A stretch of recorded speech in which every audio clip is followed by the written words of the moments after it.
নমস্কার বন্ধুরা, আমি তনুশ্রী। আমার চ্যানেলে আপনাদেরকে স্বাগত। বন্ধুরা, আজকে আমি পেঁয়াজ দিয়ে একটি ইউনিক টাইপের মুচমুচে পকোড়ার রেসিপি আপনাদের সাথে শেয়ার করব। এই পেঁয়াজের পকোড়া দেখতে খুবই সুন্দর হয়। খাওয়ার আগে দেখেই সবাই খুশি হয়ে যাবে। খেতেও কিন্তু দুর্দান্ত লাগে। অল্প সময়েই এই পকোড়া তৈরি হয়ে যায়। আর এটা বানানো এতই সহজ, একবার দেখেই যে কেউ বানিয়ে নিতে পারবেন। তাই বন্ধুরা, স্কিপ না করে পুরো ভিডিওটা দেখার অনুরোধ রইল। বন্ধুরা, পেঁয়াজের পকোড়া বানানোর জন্য প্রথমেই আমি কয়েকটা পেঁয়াজ নিয়ে নিয়েছি। আমি মিডিয়াম সাইজের পেঁয়াজ নিয়েছি, আপনারা এর থেকে বড় নিয়ে করতে পারেন। পেঁয়াজের এবার চোপাটাকে আমি ছাড়িয়ে দিচ্ছি।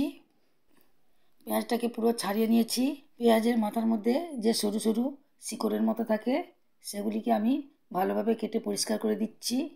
দেখুন, এইভাবে আমি পরিষ্কার করে দিয়েছি। এবার পেছনটা এইভাবে আমি কেটে দিচ্ছি। দেখুন, পেছনটা কাটা হয়ে গেছে। আপনাদেরকে আরেকটা পেঁয়াজ নিয়ে দেখাচ্ছি। পেছনটা এইভাবে কেটে বাদ দিচ্ছি, দিয়ে এইভাবে ছাড়িয়ে নিচ্ছি। এইভাবে কেটে নিলে পেঁয়াজটা তাড়াতাড়ি ছাড়ানো হয়ে যায়। পেঁয়াজটা ছাড়ানো হয়ে গেছে। আগের মতোই মুখটাকে আমি এইভাবে সুন্দরভাবে কেটে বাদ দিয়ে দিচ্ছি। এটা ছাড়ানো হয়ে গেছে। এইভাবে আমি সব পেঁয়াজগুলোকে সুন্দরভাবে ছাড়িয়ে নিয়েছি।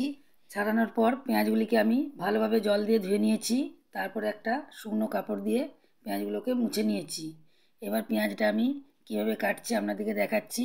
দেখুন, একটুখানি ছাড়া ছাড়া এইভাবে চাকু দিয়ে নিচের দিকে টেনে দিচ্ছি, তাহলেই দেখুন কাটা হয়ে যাচ্ছে। এইভাবে পুরো পেঁয়াজটা কেটে নিয়েছি।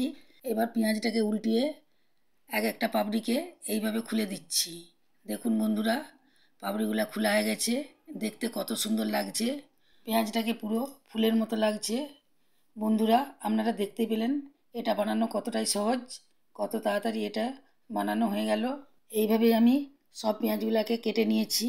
বন্ধুরা, আশা করি আজকের ভিডিও আপনাদেরকে খুবই ভালো লাগছে। তাহলে অবশ্যই লাইক করে দেবেন। বন্ধুরা, এবার আমি একটা বাটিতে বেসন নিয়ে নিচ্ছি। এই পকোড়াটি বানানোর জন্য খুব বেশি ব্যাটারের দরকার হবে না, তাই জন্য আমি 4 চামচ বেসন নিয়েছি। স্বাদের জন্য দিয়ে দিচ্ছি কালো জিরা, দিয়ে দিচ্ছি একটু হলুদ গুঁড়ো, লঙ্কা গুঁড়ো, ধনিয়া গুঁড়ো, জিরে গুঁড়ো, পরিমাণ মতো নুন, সামান্য জল দিয়ে এটাকে এবার গুলে নিচ্ছি। খুব বেশি জল দেওয়া যাবে না, তাহলে ব্যাটারটা পাতলা হয়ে যাবে। এইভাবে সামান্য সামান্য জল দিয়েই ব্যাটারটা গুলতে হবে। বন্ধুরা, এখানে আমি চালের গুঁড়ি ব্যবহার করছি না, শুধুমাত্র বেসন দিয়েই ব্যাটারটা তৈরি করছি। তা সত্ত্বেও আমার পকোড়াটি খুবই মুচমুচে হবে। বেসনটাকে গুলে নিয়েছি। দেখুন, ব্যাটারের ঘনত্বটা ঠিক এই রকম হবে। বন্ধুরা, এবার আমি দিয়ে দিচ্ছি খুব সামান্য পরিমাণে খাবার সোডা। এই সোডাটি দেওয়ার ফলে পকোড়াটি অনেকক্ষণ পর্যন্ত মুচমুচে থাকবে।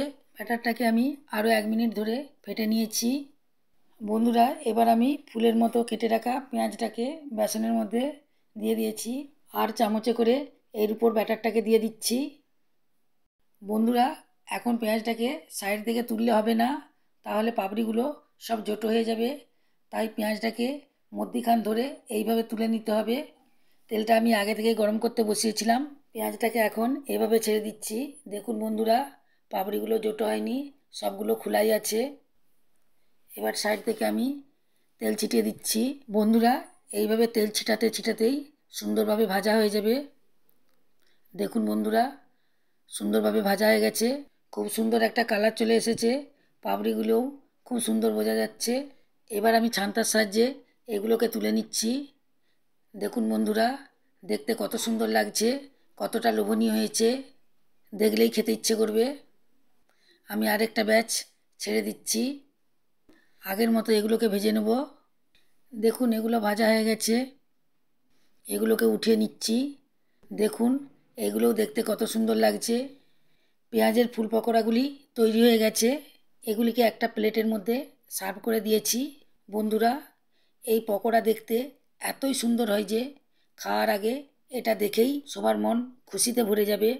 খেতেও কিন্তু বন্ধুরা অসাধারণ টেস্টি হয়।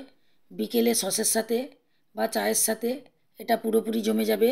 আশা করি বন্ধুরা, আজকে পেঁয়াজের ফুল পকোড়ার রেসিপিটি আপনাদেরকে খুবই ভালো লেগেছে। তাহলে লাইক দিতে ভুলবেন না। এই রকম নতুন নতুন রেসিপি পাওয়ার জন্য আমার চ্যানেলকে অবশ্যই সাবস্ক্রাইব করবেন এবং বন্ধুদের মধ্যে প্রচুর প্রচুর শেয়ার করবেন।